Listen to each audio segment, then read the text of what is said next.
Baik, kembali lagu. Enak ya. Baik. Sebelum belajar, mari kita berdoa terlebih dahulu untuk lancaran pelajaran hari ini. Ibu pimpin ya, berdoa dimulai.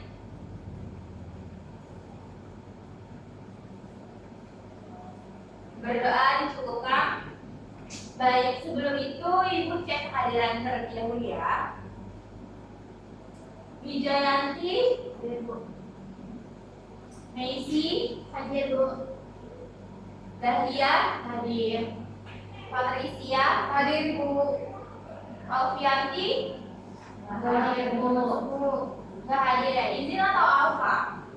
Tidak tahu Alfa ya. Oke. Sebelum kita ke materi, Ibu ingin bertanya kepada kalian semua. Kalian di rumah punya hewan peliharaan nggak? Punya dong. Punya apa? Kucing. Kucing. Hamster. Nah, di hewan peliharaan kalian ini kalian pernah mengamati nggak? Apa namanya hewan peliharaan kalian di rumah? Seperti ciri-cirinya atau apa gitu? Pernah Ibu. Pernah ya. Nah, terus kalau misalnya kalian diminta untuk menceritakan hewan peliharaan kalian kepada teman kalian atau orang lain, kira-kira kalian menceritakannya bagaimana? Lucu. Misalnya kucing. Masa kita harus ngomong saya punya kucing? Tidak doang. Apakah lengkap? Tidak.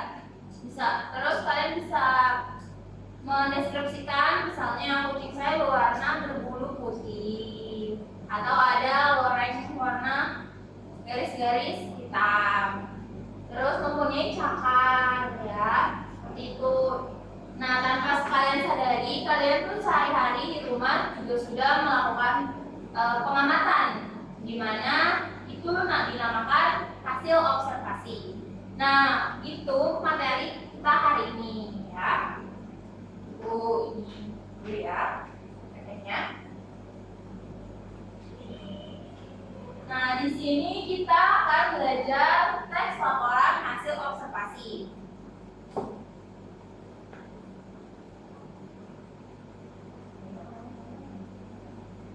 Nah, di sini ada tujuannya. Peserta didik mampu menjelaskan pengertian teks laporan hasil observasi. Yang kedua, peserta didik mampu mengidentifikasi struktur teks laporan hasil observasi. Dan yang ketiga, peserta didik mampu menganalisis kaidah kebahasaan teks laporan hasil observasi. Dan yang terakhir, peserta didik mempresentasikan hasil analisis secara percaya diri dan santun. Di sini ada capaian pembelajaran. Peserta didik memiliki kemampuan berbahasa untuk berkomunikasi dan bernalar sesuai dengan tujuan, konteks sosial, akademis, dan dunia luar. Peserta didik mampu memahami, mengolah, dan menginterpretasi serta mengevaluasi informasi dari berbagai jenis teks. Peserta didik juga mampu menulis dan mempresentasikan informasi secara logis, kritis, dan kreatif. Nah, di sini ada pertanyaan formatif ya. Pernahkah kalian mengamati lingkungan di sekitar seperti tumbuhan, hewan, atau lingkungan di sekitar kalian? Pernah ya. Terus apa yang kalian lakukan setelah mengamati? Misalnya mengamati lingkungan kalian yang kotor, banyak sampah gitu kan. Misalnya kalian bisa mendeskripsikan itu kan. Terus mengapa hasil pengamatan harus ditulis berdasarkan fakta? Karena kalau misalnya tidak berdasarkan fakta, itu bukan hasil observasi. Dan selanjutnya, dan di sini ada contoh objek observasinya. Ini apa, anak-anak? Kucing ya. Nah, ciri-ciri kucing bagaimana? Ekornya belang-belang. Ekornya belang-belang. Terus kakinya 4, kakinya 2. berkumis. Kupingnya lancip. Ini termasuk hewan mamalia enggak? Iya, termasuk mamalia. Nah, di sini ada teks lengkapnya. Kucing merupakan hewan mamalia. Kucing adalah salah satu hewan peliharaan yang banyak dipelihara oleh manusia karena punya sifat yang jinak, cerdas, dan mudah beradaptasi dengan lingkungan. Kucing juga hewan berbulu yang warna dan coraknya beragam. Hewan ini juga punya 4 kaki dilengkapi dengan cakar untuk memanjat dan menangkap mangsanya. Kucing juga memiliki penglihatan yang tajam, terutama di malam hari. Selain itu juga punya telinga yang pekat terhadap suara dan kumisnya berfungsi sebagai alat peraba untuk mengetahui kondisi di sekitarnya. Selanjutnya, di sini ada pengertian teks laporan hasil observasi, ya. Berdasarkan contoh sebelumnya, teks laporan hasil observasi adalah teks yang menyajikan informasi berdasarkan hasil pengamatan terhadap suatu objek secara sistematis, objektif, dan berdasarkan fakta. Dan selanjutnya ada tujuan teks laporan hasil observasi, yaitu menyampaikan informasi berdasarkan fakta, menambah wawasan pembaca, mendokumentasikan hasil pengamatan, memberikan pengetahuan tentang suatu objek. Terus di sini ada ciri-ciri.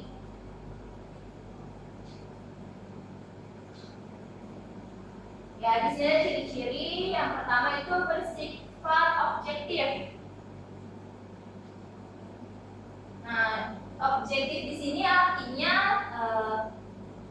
teks bisa membahas. Teks dipengaruhi oleh pendapat suatu penjelasan penulis. Ya, semua informasi yang ditulis harus berdasarkan dengan kenyataan. Terus juga disusun secara sistematis. Terus menggunakan bahasa baku. Bahasanya tidak boleh bahasa sehari-hari ya. Terus juga informatif dan tidak mengandung opini penulis. Jadi harus berdasarkan fakta dan hasil pengamatan. Di sini ada struktur teks LAHO. Yang pertama adalah pernyataan umum berisi definisi atau klasifikasi objek. Nah, di sini bagian pertama disebut definisi objek dan klasifikasi objek, yaitu seperti contohnya kalimat tersebut mengenalkan objek yang akan dibahas ya. Yang kedua, deskripsi bagian menjelaskan ciri-ciri atau bagian objek secara rinci. Kalian bisa menjelaskan ciri-cirinya secara rinci dengan objek yang kalian kaji. Yang ketiga, deskripsi manfaat, menjelaskan manfaat dan fungsi objek yang akan kalian kaji. Selanjutnya ada kaidah kebahasaan. Kalimatnya harus definisi, kalimat deskripsi, kata kerja yang relasional, istilah ilmiah, konjuksi, dan mempunyai kalimat fakta. Di sini ada langkah menulis teks LAHO. Yang pertama itu menentukan objek observasi. Yang kedua melakukan pengamatan. Yang ketiga mencatat hasil observasi. Yang keempat menyusun kerangka laporan. Yang kelima menulis laporan sesuai strukturnya. Yang keenam menyunting hasil tulisan. Nah, baik.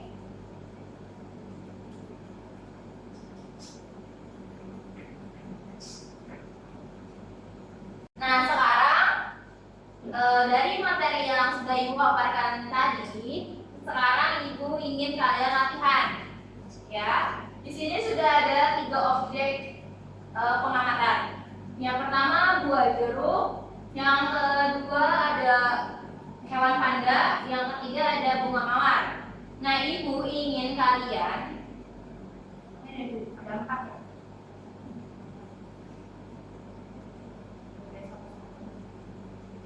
Jadi kalian mendeskripsikan, menulis teks hasil laporan observasi mengenai ketiga gambar ini ya. Ibu kasih waktu 5 menit. Bisa? Bisa. 5 sampai 10 menit ya kalau misalnya belum ini. Oke, maksimal 10. Oke, baik. Silakan dikerjakan ya. Nanti Ibu panggil untuk menjawab.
Ibu mau bertanya, ini kita tulis di buku lalu dijawabkan ya di?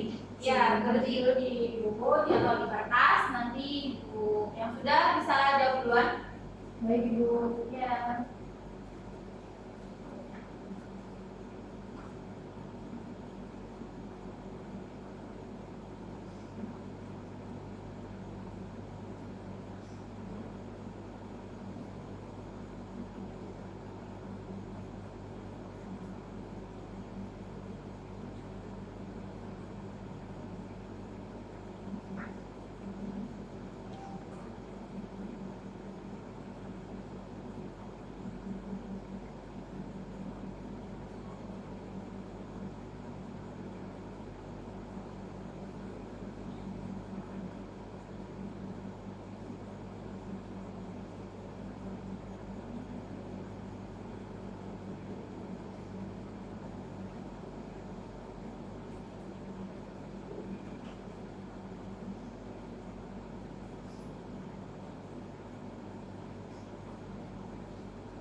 menjelaskan hasil laporan observasi saya tentang buah jeruk. Dari pernyataan umum di catatan saya menulis bahwa jeruk merupakan buah yang berasal dari keluarga Rutaceae. Buah ini banyak dibudidayakan di daerah yang beriklim tropis dan subtropis. Nah, jeruk dikenal sebagai buah yang memiliki rasa manis hingga asam serta kaya akan vitamin C. Nah, pada bagian deskripsi bagian saya menulis bahwasanya jeruk itu berbentuk bulat dengan kulit berwarna hijau atau orange, tergantung pada jenis dan tingkat kematangannya. Lalu kulit jeruk memiliki aroma yang khas dan terdiri atas lapisan luar serta lapisan putih yang menyelimuti di dalam bagian jeruk. Lalu pada daging buah jeruk terbagi menjadi beberapa ruas yang mengandung banyak sari-sari buah, dan di dalamnya terdapat biji pada beberapa jenis jeruk. Lalu buah jeruk memiliki batang berkayu, daunnya berwarna hijau dan bunga berwarna putih. Nah, pada deskripsi manfaat, jeruk bermanfaat sebagai sumber vitamin C yang membantu menjaga daya tahan tubuh. Nah, selain dikonsumsi secara langsung, jeruk juga dapat diolah berbagai macam seperti jus, selai, sirup, maupun bahan tambahan pada makanan dan minuman lainnya. Terima kasih. Terima kasih Pak Tris. Selanjutnya yang sudah? Saya Bu. Oke, boleh main. Di sini saya akan menjawab teks laporan hasil observasi tentang panda.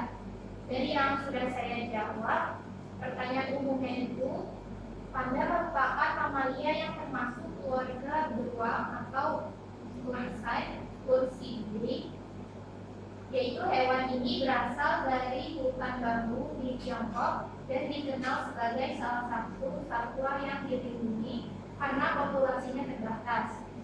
Untuk bagian deskripsi bagiannya, panda memiliki tubuh yang besar dengan bulu berwarna hitam dan putih. Bagian mata, telinga, kaki, dan kantungnya berwarna hitam, sedangkan bagian tubuh lainnya berwarna putih. Panda memiliki cakar yang kuat untuk memanjat dan mencari makan. Makanan utamanya adalah bambu, meskipun sesekali juga memakan tumbuhan lain. Panda memiliki sifat yang tenang dan lebih aktif pada waktu tertentu dalam sehari. Lalu di deskripsi manfaatnya, panda memiliki peran penting dalam menjaga keseimbangan ekosistem hutan bambu. Selain itu, panda menjadi simbol konservasi satwa langka dan menarik perhatian masyarakat dunia terhadap pentingnya kelestarian lingkungan. Sudah Bu? Baik, terima kasih Misi. Selanjutnya yang sudah? Saya Oke, Saya akan membacakan teks laporan observasi saya mengenai bunga mawar. Nah, untuk pertanyaan umumnya itu, bunga mawar merupakan tanaman berbunga yang termasuk dalam genus Rosa. Tanaman ini banyak ditemukan di berbagai negara dan dikenal karena keindahan bentuk serta warna bunganya yang beragam. Untuk bagian deskripsinya, mawar memiliki batang berkayu yang dilengkapi dengan duri. Daunnya berwarna hijau dan berbentuk lonjong dengan tepi bergerigi. Bunganya memiliki banyak helai mahkota yang tersusun rapi. Warna bunga mawar sangat beragam, seperti merah, putih, kuning, merah muda, dan oranye. Mawar memiliki aroma yang harum sehingga sering dijadikan tanaman hias. Untuk deskripsi manfaatnya, bunga mawar dimanfaatkan sebagai tanaman hias, bahan pembuatan parfum, kosmetik, dan minyak arsirik. Selain itu, beberapa jenis mawar digunakan sebagai bahan minuman, makanan maupun obat tradisional. Baik, terima kasih Jenny. Nah, setelah kalian menjawab latihan-latihan yang ada di depan,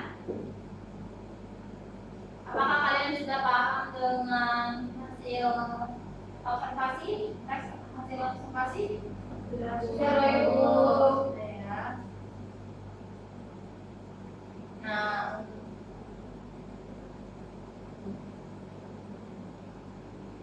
Nah, terus ada refleksi pembelajaran. Ya. Apa yang kalian pelajari hari ini?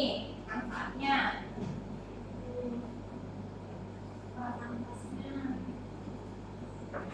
Kita pelajari hari ini, kita menjadi lebih tahu tentang teks laporan hasil observasi. Terus manfaat teks laporan observasi apa? Agar kalau kita buat teks kan jadi otomatis bisa tahu kebenarannya yang kita. Bagian yang sulit dari materi ini apa? Kira-kira yang kalian kurang paham? Apakah sudah paham semua? Sudah. Sudah ya. Nah, untuk selanjutnya Ibu ingin, kan tadi sendiri-sendiri, Ibu ingin kalian berkelompok dua-dua, ya. Jadi ada 2 kelompok mengamati di sekeliling kalian.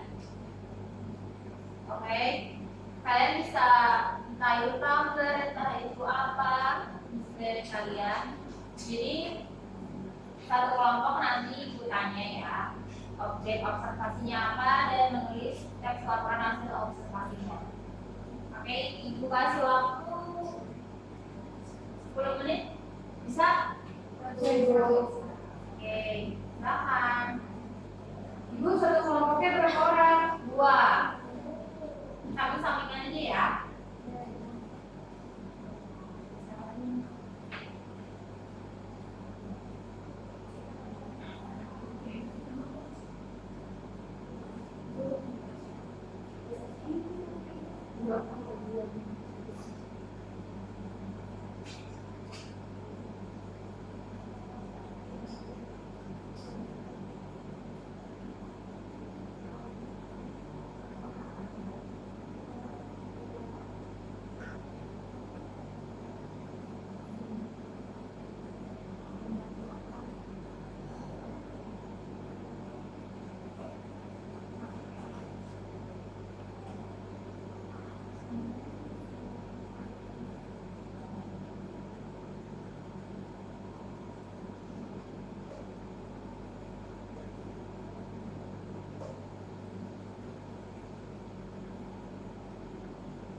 Ibu sudah bisa jawab?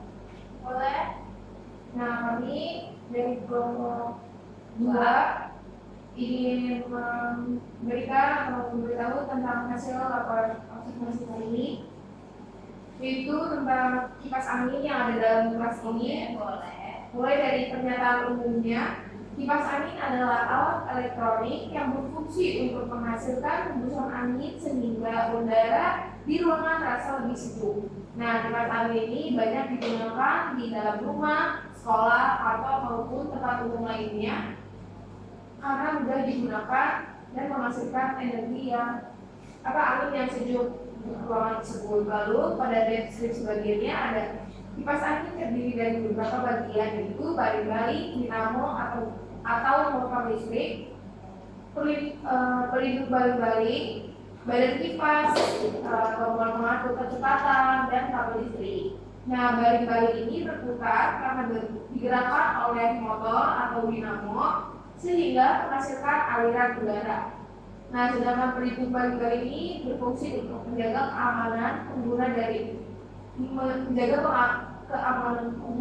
dari putaran baling-baling. Ada beberapa jenis kipas yang memiliki fitur pengaturan atau arah putaran. Nah, pada deskripsi manfaat, yaitu kipas angin memiliki beberapa manfaat seperti sebagai penyejuk ruangan, melancarkan sirkulasi udara, dan mengurangi rasa gerah pada saat cuaca panas. Nah, selain itu kipas juga bisa membantu kita mengeringkan pakaian. mengurangi kelembapan dalam ruangan, serta menjadi alternatif pendingin udara yang lebih hemat listrik dibandingkan AC. Oleh karena itu, kipas angin dapat dipilih menjadi salah satu peralatan elektronik yang banyak dimanfaatkan dalam kehidupan sehari-hari. Nah, kesimpulannya, kipas angin merupakan alat elektronik yang berfungsi sebagai penghasil aliran udara untuk memberikan kesejukan dengan bagian-bagian yang saling mendukung dan berbagai manfaat yang dimilikinya. Kipas angin menjadi perangkat elektronik yang praktis, ekonomis, dan banyak digunakan oleh masyarakat di Indonesia. Terima kasih Ibu. Selanjutnya kelompok 1 sudah Bu. Oke, silakan. Dari kelompok 2 akan membacakan hasil diskusi tentang teks laporan hasil observasi mengenai AC atau air conditioner. Pernyataan umumnya, AC atau air conditioner merupakan alat elektronik yang berfungsi untuk mendinginkan suhu ruangan serta menjaga kelembapan udara agar tetap nyaman. AC banyak digunakan di rumah, perkantoran, sekolah, rumah sakit, pusat perbelanjaan, dan berbagai bangunan lainnya. Deskripsi bagiannya, AC terdiri atas unit indoor dan unit outdoor. Unit indoor berfungsi menghembuskan udara dingin ke dalam ruangan, sedangkan unit outdoor berisi kompresor dan kondensor yang bekerja mengolah refrigeran. Selain itu, AC memiliki filter udara, evaporator, kipas, pipa refrigeran, serta remote control untuk mengatur suhu, mode, dan kecepatan kipas. Nah, untuk deskripsi manfaatnya itu, AC bermanfaat untuk menurunkan suhu ruangan sehingga terasa lebih sejuk dan nyaman. Selain itu, AC juga membantu menyaring debu dan kotoran melalui filter udara sehingga kualitas udara di dalam ruangan menjadi lebih baik. Namun, penggunaan AC memerlukan daya listrik yang lebih besar dibandingkan kipas angin, sehingga penggunaannya perlu disesuaikan dengan kebutuhan dan dilakukan secara bijak agar tetap hemat. Baik, terima kasih kelompok 1 dan kelompok 2. Sepertinya kita cukupkan saja ya pelajaran hari ini tentang hasil laporan teks observasi. Jadi Ibu simpulkan bahwa teks laporan hasil observasi adalah teks yang berisi informasi berdasarkan hasil pengamatan yang bersifat objektif dan faktual. Kita juga telah mempelajari tujuan, ciri-ciri, dan juga struktur, kaidah kebahasaan, serta langkah-langkah menulisnya. Oke, untuk minggu depan mau ada tugas atau tidak? Enggak. Oke, karena tadi kita sudah 2 kali latihan ya, kelompok dan individu, mungkin besok kita tidak akan ada tugas, tapi kalian akan dibaca lagi ya buku-bukunya tentang laporan hasil teks observasi. Dan ada pertanyaan tidak tentang materi hari ini? Sudah cukup ya. Oke, baik. Ibu cukupkan sampai di sini saja. Kurang lebihnya mohon maaf. Assalamualaikum warahmatullahi wabarakatuh.